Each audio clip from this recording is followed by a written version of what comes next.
deity worship, so we had deity worship seminars and workshops. Very grateful for Prabhu to have taken so much time and spent with us. So he's going to talk about deity worship at home, simple and sublime. So I'm happy that you are here. And if you have any questions, don't hesitate to ask Prabhu your questions about your own altars at home. So we can definitely help answer your questions at the end of the class. And we also have Prabhu here tomorrow and Tuesday evening. So if anybody would like to come, if you have friends or family who have questions about the altar or if you want to set up altar at home, we'll be happy to talk to you all. So thank you all for coming, and without taking much of your time, I'll give over the mic to Jayananda. Please give him a warm welcome.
Hare Krishna.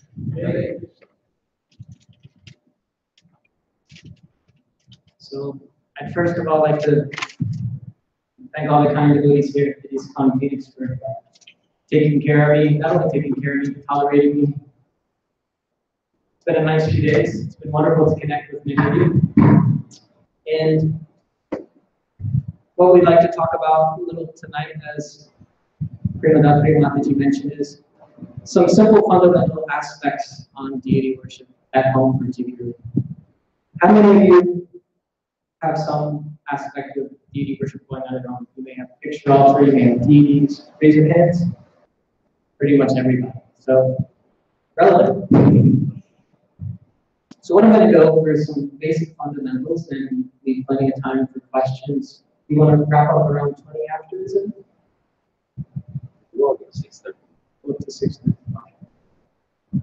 So, first of all, we must ask ourselves, what is this deity worship all about?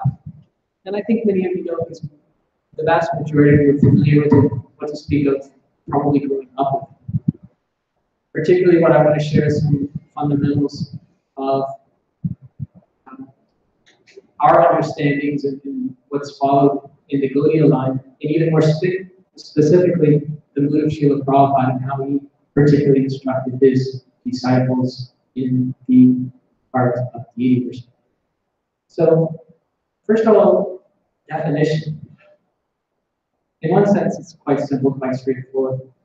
But I like to always share two aspects of definitions when it comes to deity worship. I shared this a couple of days ago with devotees in some separate classes. So we have Srila Rupa Goswami, who is our Rasacharya, and who's a primary associate of Chaitanya Mahaprabhu. And he wrote in his Bhakti-Rasamrita Sindhu different aspects of deity worship, listing numerous items involved, as well as defining. And so he has quite a technical definition. Sudinyasadi Purvanga Karma Nivaha Purvakam Archanam Upacharanam Syanam Pahadam. The translation more or less is Archana or deity worship is defined as offering of articles of worship, upacharas, with mantra after having performed preliminary purificatory activities, otherwise known as Purvanga karmas, such as Uddhasudi and Nyasas. So quite technical. It gives sort of the, I guess you could say, mechanical aspect of deity worship. But then let's synthesize this with how Srila Prabhupada distills what deity worship is all about. And Srila Prabhupada, on many occasions, says what we see here. Deity worship means to fix up your mind on the lotus feet of Krishna, always worshiping Krishna. So if we synthesize the two, we take the mechanical aspect and then we take the bhava aspect. And Srila Prabhupada focused very much on this mood and feeling. He basically said that if there isn't this proper mood or feeling in our worship, then it's idol worship. Idol, using the term idol is a negative word, a negative connotation. That if there's no feeling, if there's no life, no juice, then what is it? So the whole point of this deity worship and the benefits thereof revolve around this ability for us to connect with the Lord in His incarnation of His deep hearts of the ground. And when it comes to deity worship, it's also really important for us to know and understand how it plays into our sadhana, our spiritual practice. Because there's so many different aspects when it comes to our spiritual lives and our sadhana. So, out of these 64 activities that are mentioned by our acharyas in Chaitanya Mahaprabhu, there's these 5 that are really important that we always mention. And so it's mentioned by Srila Rupa Goswami again that actually these 5 are principal, and that by practicing any one of them, you can gain very rapid advancement in your bhakti. And so there's aspects like here in Srimad Bhagavatam, associating with other devotees, living in a sacred place, particularly it's mentioned Vrindavan. And then of course, chanting the holy name has to be in this list too as well. And then finally, serving the deity form of the Lord, specifically it's mentioned with faith. So this is the magic formula for us to make progress in spiritual life. This is the most important formula, the most potent medicine. But it's important to understand that all these aspects, while they're all powerful in and of themselves and can help us greatly in our bhakti, there are primary items that we should lay specific emphasis to.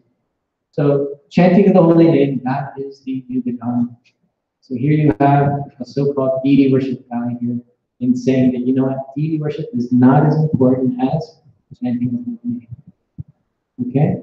So it's not that we should just do deity worship and not chant the holy name, not read Bhagavatam or other sastras and so forth. Actually, it's pretty ridiculous. The point is we should do all of these things. And Srila Prabhupada established for us within his Iskcon all of these aspects integrated into one. How is that? Well, we regularly have classes on Srimad Bhagavatam, Bhagavad Gita, and so on. So that's happening. Association with other devotees, that's what this is all about. We're coming together on Sunday and other days in Sangha. So it's not just about us and Krishna, us and the Lord. It's actually about all of us coming together, serving together for the pleasure of the Lord Jesus. Living in a sacred place, we can understand that while we might not all apparently physically reside in Vrindavan, that place on the map of the globe that many of us are aware of, but actually it's also a mood, it's a consciousness. And living in a sacred place can also include either living or spending significant time, say, in the temple. Because we have Shri Radha Madhavahari, they're from Vrindavan. Vrindavan is here, so we can understand this temple to be a sacred place as well. And it goes without saying, chanting the holy name of the Lord. This is the Yuga Dharma, this is the primary sadhana for us to engage in this age of Kali Yuga. Okay, so what we need to understand that deity worship is a very, very principal and important auxiliary sadhana, and it can actually support us in fixing our mind and chanting the holy name. And then we have this aspect, these are some fancy words, but actually it's an easy principle to understand that I wanted to share with you as well. You have this Pancharatma-Giviti and this Bhagavata-Giviti. What does this mean? In simple terms, we can associate deity worship with the Pancharatma-Giviti. There's other aspects to that as well, but for our intents and purposes, you can understand that as deity worship. And then you have this Bhagavad-Gita, which is primarily hearing and chanting, Shravanam Kirtanam, Vishnu Smaranam. So we have this picture here of a railroad track. What do you think the significance of this railroad track is? There's an analogy here we're looking for. Both are important. Anyone else? I heard something else here. Parallel. So when we have a railroad track, there's these parallel, metal rails going on. Keep you on track. Yes, all of this is good. So within this analogy, we can understand one of these tracks, say the track on the left, to be the Pancharatma-Giviti, which is deity worship, in this Bhagavad Gita can be the track on the right. Okay? And then what is the train? Who is the train? Yeah. We're that train. And we're trying to get to this destination. Where is that destination? Spiritual world. So, by simultaneously engaging and doing both in parallel, in line, and not that we're missing one or the other, we're able to safely and securely and directly make progress towards the goal, prayojana. Okay? So we understand that we all have an eternal relationship with the Lord. That's sambandha. The abhideya, the way to connect, is through these practices, which gets us ultimately to the prayojana, the goal. Okay? And it's very important for us to understand what it means, what the deity is. What is this Archavigraha? We hear things like the deity is the mercy incarnation of the Lord, and things of this sort. Prabhupada was very important, especially during the early days, in communicating to his disciples and the devotees what deity worship is and what it isn't.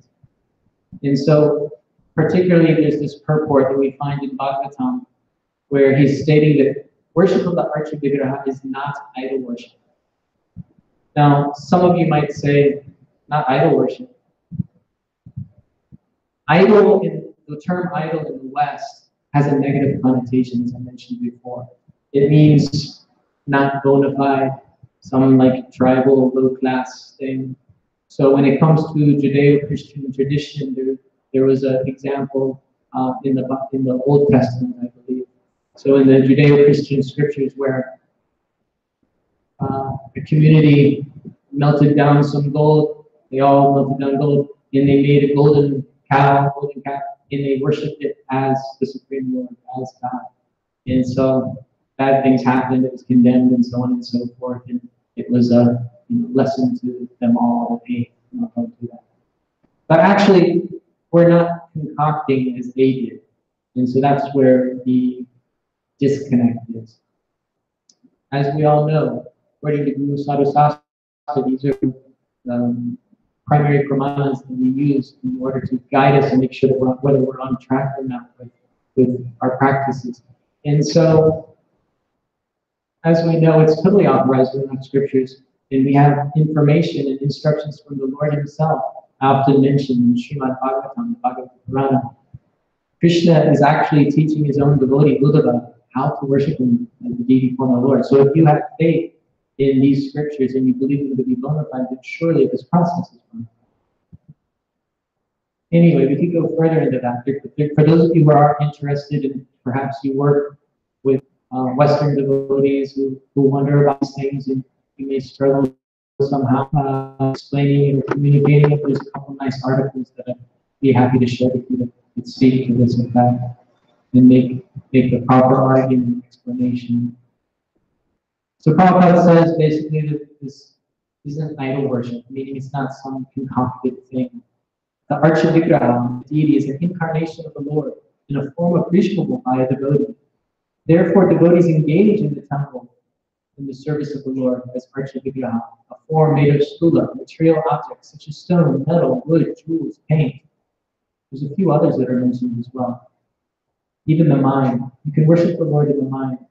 So it's not that you need some gross material elements in order to worship the Lord. You can actually properly worship the Lord in the mind. And in some cases, it's mentioned that without that the worship can be sometimes relatively ineffective.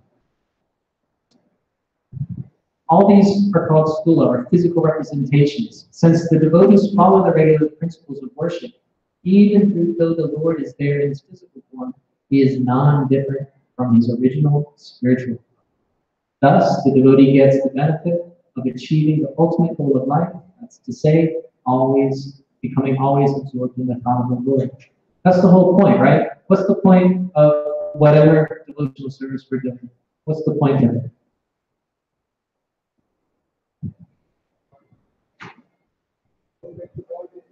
go back to Godhead, I'll accept that answer. But there's also something that's actually even on a higher level. Please the Lord, and particularly to develop Krishna prema, pure love of the Lord. That's what we're after. That's what we're trying for. It's not mukti city. It's not material things. Not mukti, not liberation, actually. It's not siddhis or mystic abilities. So, Prabhupada was very firm in describing and sharing about this aspect that no, the Lord is present in His form directly. Not that the deity is an instrument or something like that, not like a tool. That's in some other lines, and especially with impersonalists and Mayavadis, it's more seen and understood like that. But no, particularly for the Vaishnavas, we understand that the Lord, because we're covered over, because we don't have the Divya Chakshus, the spiritual vision, to be able to see the Lord in His original form, He's manifested in such a way in order for us to develop this personal relationship. And that's what it comes into when we're talking about benefits. So we can touch on some benefits right now. There's so many benefits to deity worship, but a couple primary benefits is that it gives us the ability to employ our senses, our touch, our sight, our smell, and so on, and have a direct interaction, a direct connection, where we're able to serve in a very personal way. Another aspect of deity worship, particularly in the context of this home worship, is that it's specifically prescribed or recommended to householders, like just about all of you. Why primarily householders? Any idea? Why primarily householders over grihastas as opposed to sannyasis and so on? It's not a trick question, anyone?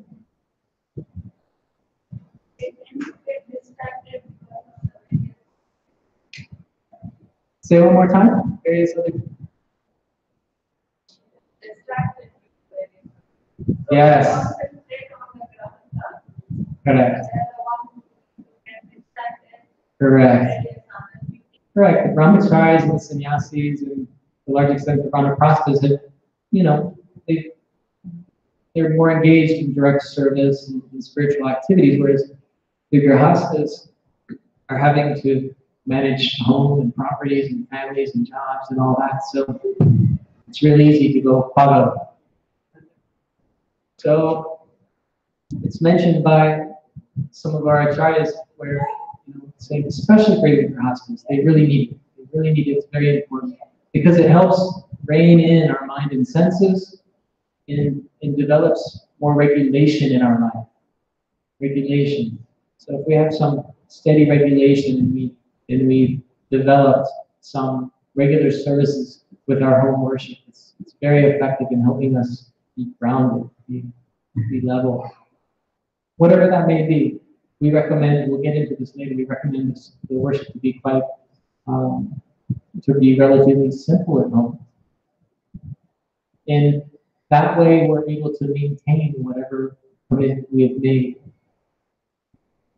Getting onto this point that we have here with the spiritual master, Srila Prabhupada places particular emphasis on always understanding that we don't have the adhikar, we don't have the spiritual strength or the quality to be able to circumvent or go around all the spiritual preceptors and to just directly interact with Krishna. No, the spiritual master and the Parampara, they're there to give us support. And so Prabhupada mentions here, it's an excerpt from a lecture where he's saying, actually the process, whenever we're, doing our bhoga offering the naivedya, or we're doing an arti, anything we're offering, basically what we need to do is understand that we're not directly just giving it to Krishna, but we're assisting our spiritual masters and actually through them, we're ultimately offering these things. So we are engaged in worship. It's not that we're not doing anything. We're certainly there. We're doing these things. but we're doing it with the license and the blessings and the direction of the spiritual master.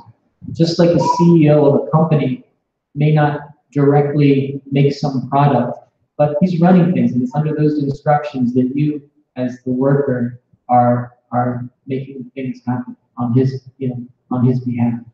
It's like that. The process is that whatever we offer to the deity, that is offered to Guru. The Guru offers to his Guru. In this way, it goes to Krishna. We don't directly offer to Radha Krishna. We have no right. Neither he accepts in that way. The pictures of the acharyas, so in our temples and our home altars, we'll have the pictures of the acharyas here at the bottom. Why they are.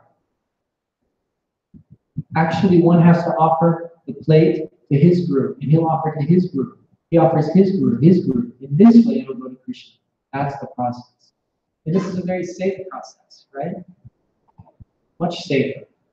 So when it comes to any kind of seva, aparad, and things like that, we know we have the support and the backup of our spiritual preceptors. That's the process. You can't directly approach Krishna or other subordinates to Krishna. That is not possible. Okay? So we talked about a couple points here. I have a nice, short, and instructive and entertaining video of Srila Prabhupada on the morning walk that the devotees really liked here when I played it yesterday. So I'm going to play it for you all again today. It covers these 2 points. One point is the position of the spiritual master, and the other point that we made before is the form of the Lord, the deity form of the Lord. It's not idol worship.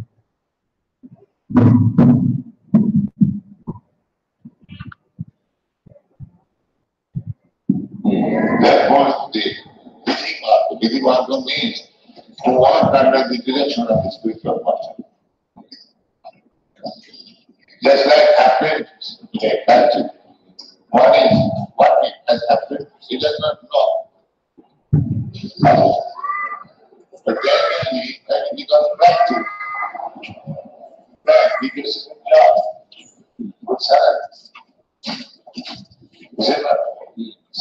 This is apprentice. Rise in the morning, after Mangalam, 3 and 2, that so many things are regular. Then naturally there will be spontaneous love.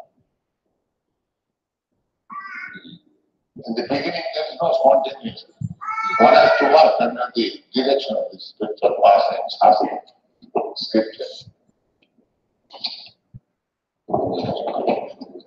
Yes, they were saying that this was that form of idol worship because there was no realization in the service. If there is no realization, it is not idol, it is idol worship for the aspect, not for the devotee. The devotee, under the direction of the spiritual master, is engaged. There is service of the deity. The idea is that you cannot approach the Supreme Lord in your present condition. Therefore, he has agreed to take your service just like a stone. You can handle stone, you can handle, but you cannot handle the without the gigantic form. But it is his mercy. Just like I give this example many times. This guy is a small little box. It is a postcard. But for your facility, it is a box. It is postal, actually it is postal. You put the letter and it will go 10,000 miles. How it goes? How it goes? It goes to the GPO and then it's dispatched. That's all right, because it is authorized. Yes. Therefore, the work is going there. You don't think I put it in a small box. It has gone to the postal and work is going. Similarly, all your facility, Krishna has appeared before it, and stone and wood. But he is stone is also Krishna. The request is to pray. He can take service in any form. That is absolute. Because the stone is not demand from Krishna, it is Krishna's energy. So he is able to take service from him in any way. Therefore, you have to approach it uprightly. That's the, if you meet at a small box in your right sense, the 7 letter box left, that will not go. That will stay there for millions of. But the box which is upright, that will go. Is it clear? Yeah. That's this. It is not otherwise.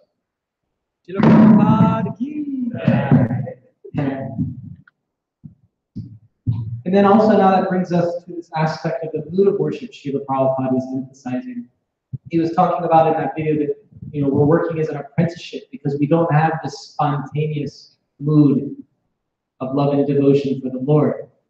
And that brings us to this point here where Prabhupada is wanting to be very careful with all his disciples that we don't get puffed up, don't get a big ego and think that we're these great devotees and that we're beyond all these rules and regulations and that we're pretty much there already. No, he's saying that this is from a purport in the 4th canto of Srimad Bhagavatam, Bhagavad Purana, and these excerpts say the following: without serving Krishna according to the Vidhi mark. So Vidhi mark, Vidhi, rules. So rules and regulations are screwed in the scriptures, in traditions. It tells us, okay, do like this, do like that. Why? Because we don't know any better. So it's giving us these instructions on how to do it.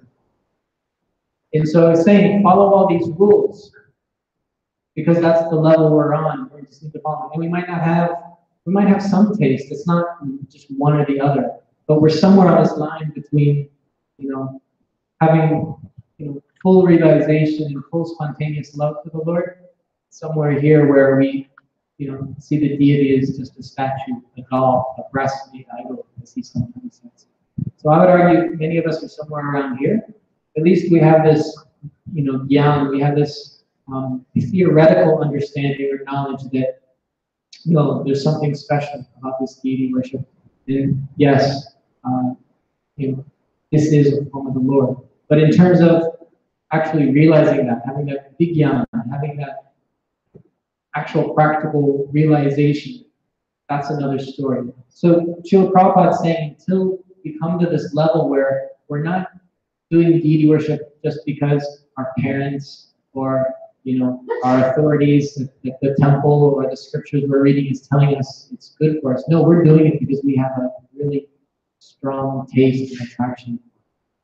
So until we get to that point of having this spontaneous attraction, which is otherwise known as ragmarg, we want to be very careful to follow all these rules. So hence, Prabhupada is stating here, without serving Krishna according to the Vidhi marg, regulative principles of the Pancharatrika Vidhi, unscrupulous persons want to jump immediately to the ragmarg principles. Such persons are called sahajya. One should strictly follow the Vidhi marg regulative principles in the worship of Lakshmi Narayan, although the Lord is present in the temple as Radha Krishna. Radha Krishna includes Lakshmi Narayan. Therefore, when one worships the Lord according to the regulative principles, the Lord accepts service in the role of Lakshmi Narayan. If we do not follow these regulative principles on the Vidhi marg platform and keep our eyes trained to spot offenses, we will not make progress. Okay. So like a loving father, he's making sure he's steering us in the right way so that we don't go off track. Okay.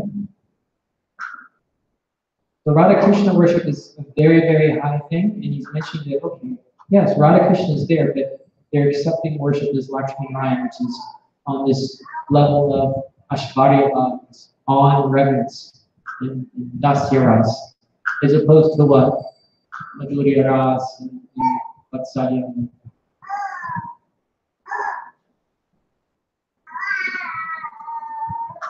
And then what discussion on the basics of deity worship would be complete without talking about purity or cleanliness? I mentioned how regulation is one of the primary benefits, particularly for households such as us. And so Prabhupada was always instructing his devotees to be really, really clean, really pure in terms of the area. There's all these divisions of cleanliness. The area, so we want to keep our altar nice and clean, and our homes nice and clean, understanding our homes to be the residence of the Lord if we place the deities there. Additionally, our own personal cleanliness habits, our cloth, showering, and so forth. And also, very importantly, there's the internal purity. To the extent we have internal purity is to the extent that we're God conscious or Krishna conscious. So by having Krishna conscious thoughts, and trying to always remember Krishna and never forget Krishna, we're able to achieve that purity. Because Krishna is the supreme purity. Unless we do these Purvanga karmas, as Rupa Goswami mentioned in that definition, there's a wide gap between where he is and where we are. So we need to narrow that gap by doing what we can in terms of all the different Sudhivachara.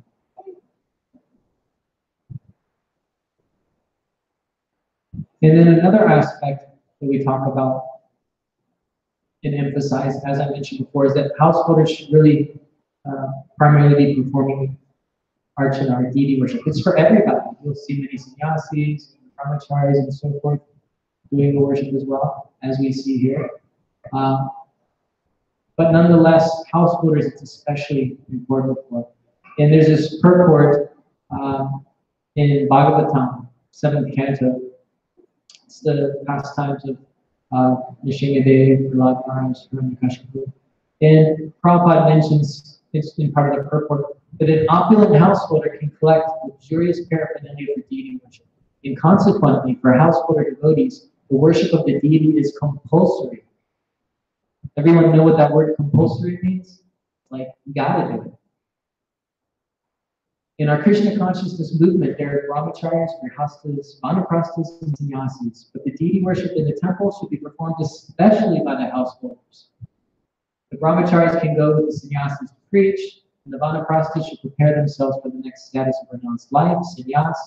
And the grihasta devotees, however, are generally engaged in material activities like multitude. And therefore, if they do not take to deity worship, their falling down is positively assured. Pretty heavy statement. Okay, so hopefully we all have some faith, we have some understanding, some conviction that, okay, this is important for us to do. And I think that's probably the case for many of you, because I saw a lot of hands go up already at the beginning when I asked how many of you have these. But there's also this consideration of how to balance our personal worship and coming to the temple, and serving, coming together in the Sangha with other devotees to serve the deities. And Srila Prabhupada's mood was clearly that, yes, we should have our own personal worship and our own altars at home, but we shouldn't neglect, or we shouldn't focus on the worship at home at the expense of not coming to the temple and serving together. And as we should know, when we say, engaging in deity worship, somebody might say, well, I can't hop up on the altar right now and do any worship. But no, there's many aspects of deity worship, many aspects. You're engaged in aspects of deity worship just by coming here today and you were chanting to the deities just earlier. And you get the benefit for that. It's not just the pujari who gets the benefit, because they're, twirling, offering different items. So by being present, you're getting the same benefit. So the point that I'm making in this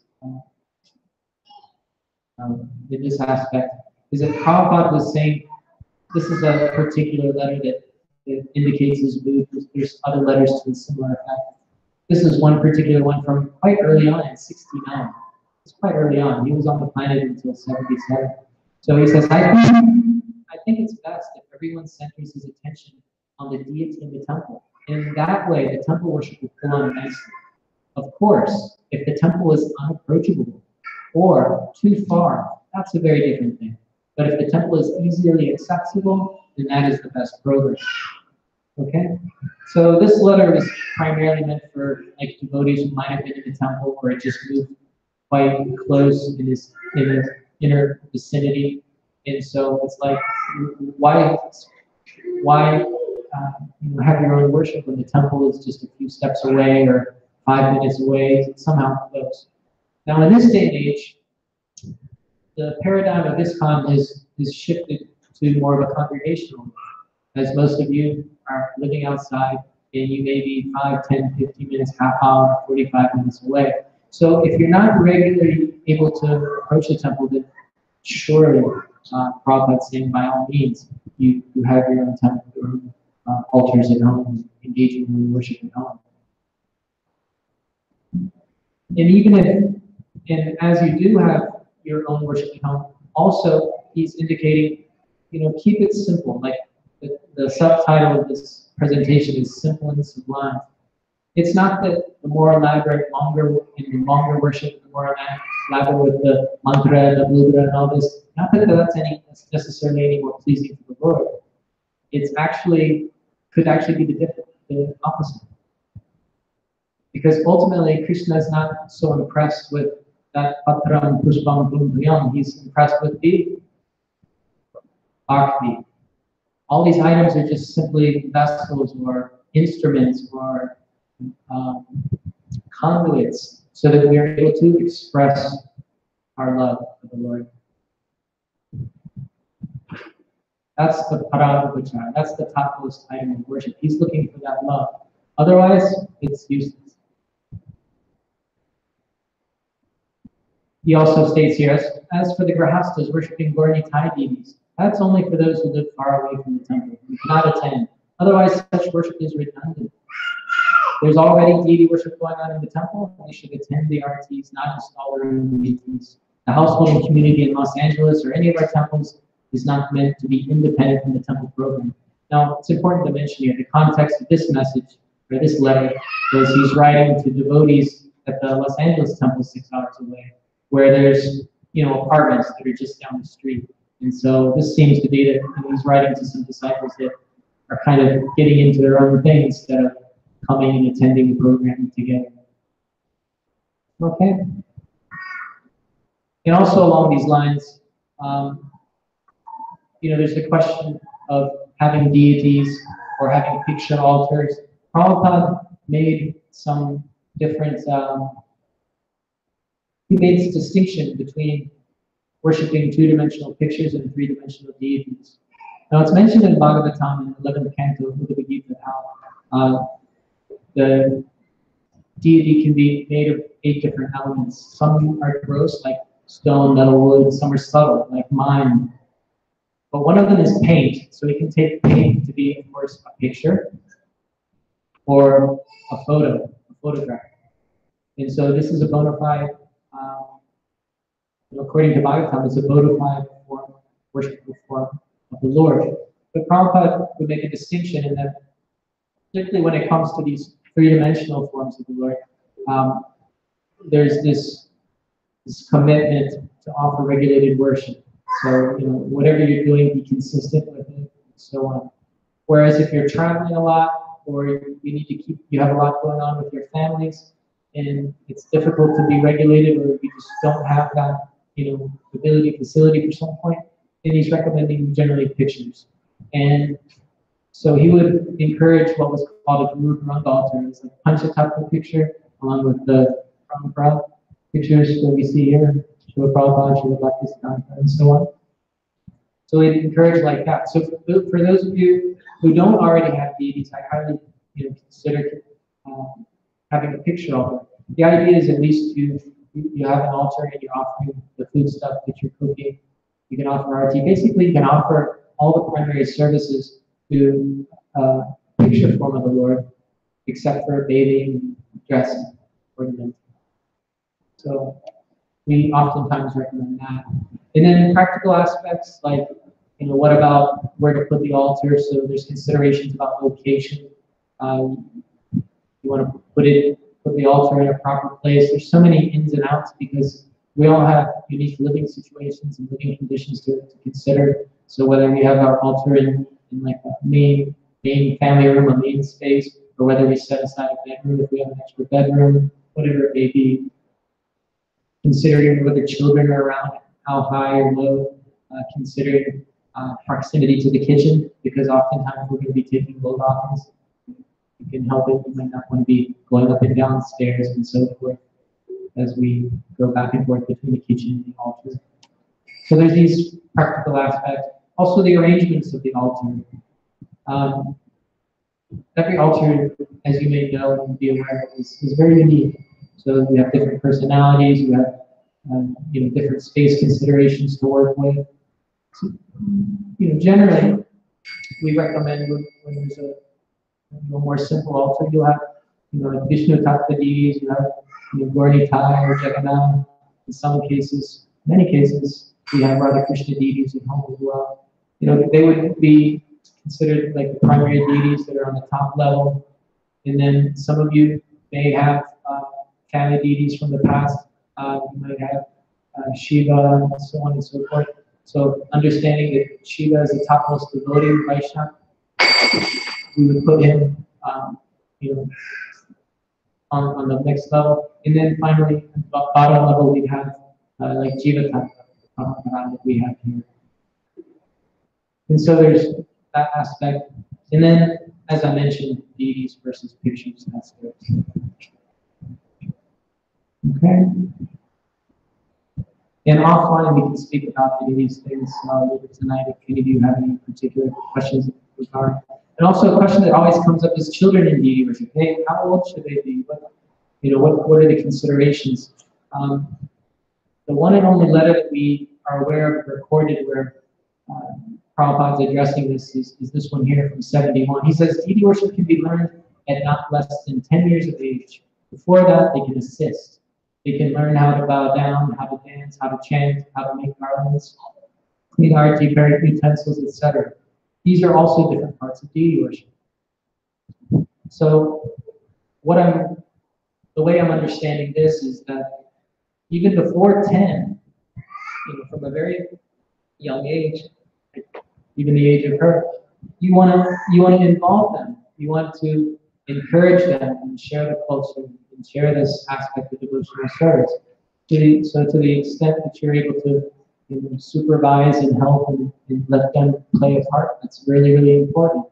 But in terms of having the maturity and understanding of cleanliness and so on, generally they have to be a little more mature. So Prabhupada's giving this, indicating this age of not less than 10 years. By that point, many will be mature enough to have this understanding of the importance, the different aspects, and they can be left to do some aspects of the worship unattended. Okay. And then another practical question that comes up is this travel in deity worship. So as I mentioned before, when you have deities, you're making a commitment, very much like you're making a commitment to bringing a child into the world and taking care of a child. So ideally, you don't want there to be any break in the worship. It needs to be maintained. So the best thing is that perhaps you have a family member, even if you have to go away on a trip or something like that, you have some other family member in the home that's able to maintain the same worship. If that doesn't work out, then perhaps you can even travel. If the deities are small, you travel with your own deities. Many devotees do like that. Or sometimes it comes where the next best thing to do is to keep the deities with another friend or family member that can take care and bring the deities to their own altar. How many of you have had that situation? We do that. Yeah, okay. So we keep that into play. So those are some practical points. I want to wrap up by playing an audio clip of Srila Prabhupada, and then we have a few minutes to take some questions.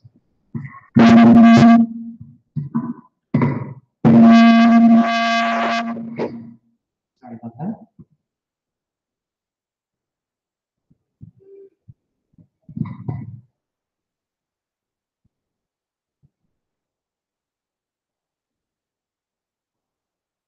Real thing is bhakti.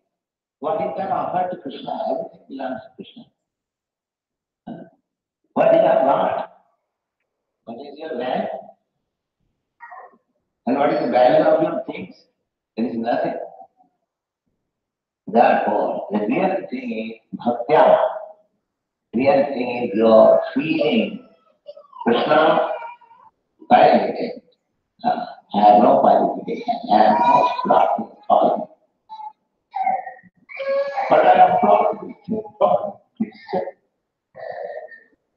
This will be accepted.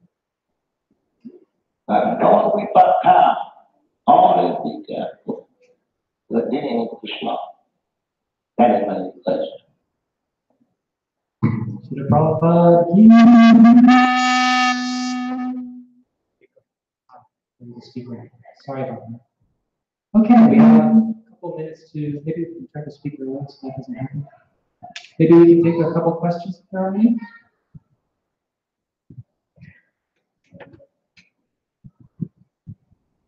Yes. Can you talk a little bit about how Maybe since you're so close. Yes. Thanks for the wonderful class. Can you talk a little bit about how a marble becomes a deity, like idol becomes a deity? What is the procedure and just a whole kind of a high level view on how an idol becomes a deity? Okay, how an idol becomes a deity. Hare Krishna. So I think what you mean is how say, like most of the marble deities are made in Jaipur. So how from the like Murtiwala, how it somehow becomes transformed into worship or form. Okay. High level. So our scriptures offer different instructions in order to do this process. Now, in some cases, and it depends also on who you ask about, frankly, online. There's situations where if you have a very highly spiritual, advanced devotee such as Srila Prabhupada, he could invoke the form of the Lord, the prana, into the deity without all these more elaborate rituals. And in fact, that's what happened with most of our temples. All the 2 temples that I'm aware of in some 100 was there this formal prana pratisthana. But for those of us who are most of us who don't have that potency, we rely on these rules and regulations and instructions in order to invoke the Lord to come down and enter into the Lord. Particularly when it comes to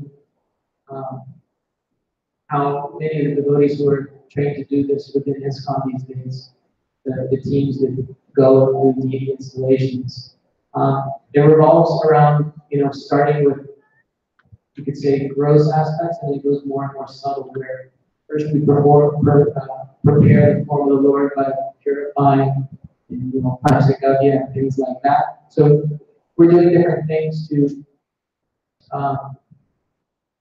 make this form made of stone, metal, to be suitable for the Lord to enter into. So we purify these material elements, and then we not only need to be purified, but we need to spiritualize it. And at some point, we get to where there's this prana pratisthana. We've heard this term, prana pratisthana.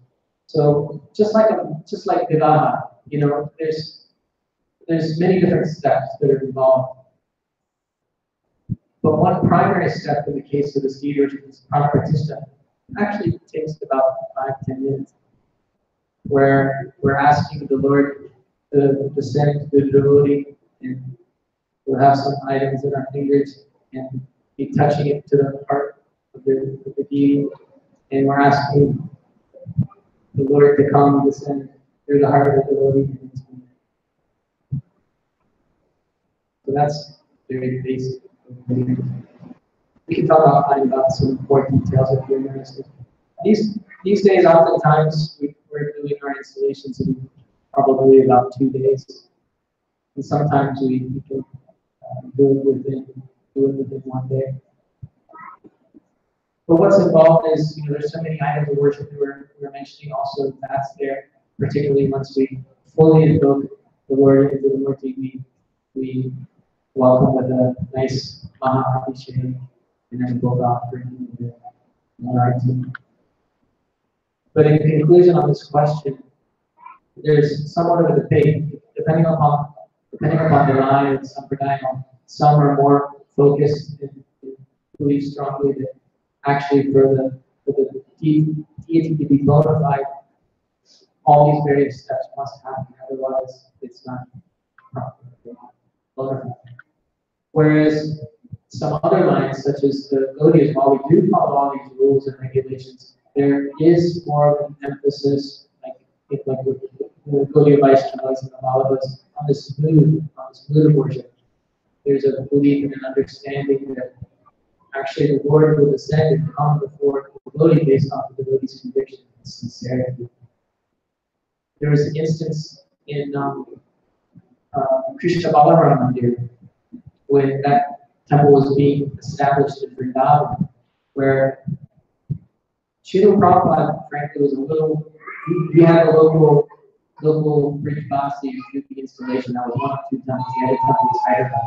Other than that, there wasn't so many formal ritual, formal practices going on that we're aware of. And so he actually said, the real installation is the chanting of Hare Krishna mantra. Just by having that fervent desire, please Lord, please come, so that we're able to serve you and interact with you, and having this intense desire, and feeling that actually invokes the Lord to come.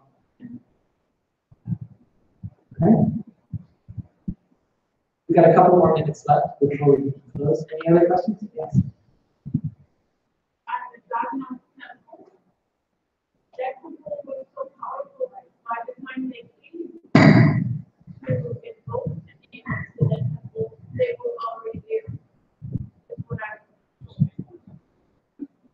The Jagannath temple in Puri.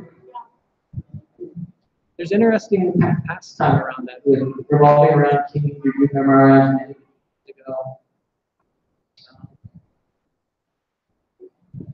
we don't have time to go into it now, given the time we have, but there's a whole pastime how the Lord manifested in this particular form. In getting to the question about that, actually, how many of you knew that Jagannath deity, actually that form is renovated or renewed or actually replaced approximately every 18 years. Approximately every 18 years. So on a yearly basis between Snan Yatra and Rath Yatra, you have about a 2-week period. They'll do minor renovations, repainting, and whatnot. But actually, there's this whole mysterious ritual that's done where there's some spot within the Murti and there's the prana is taken. Some believe, actually say the priest's eyes are covered and they're bringing blood and whatnot. Some think that it might be Sadhana Shila, we don't know for sure. But the prana is transferred from this one form of Jagannath into a new form every 18 years. And so that whole body, so to speak, just like we leave our bodies, similarly, it's said that the prana, the life force, is going from the one form to the other. And within the grounds of the Jagannath temple itself, the old form is actually buried. Okay? Are we all out of time? Okay, thank you so much. It's been wonderful being here. And as Prabhupada Mataji mentioned, I'm more than happy to talk to any of you, meet with any of you if you have any questions over the next couple of days and see if I'm happy. Okay? Jai Shri Prabhupada ki, Samadeva Bhakti Vrinda ki, Jai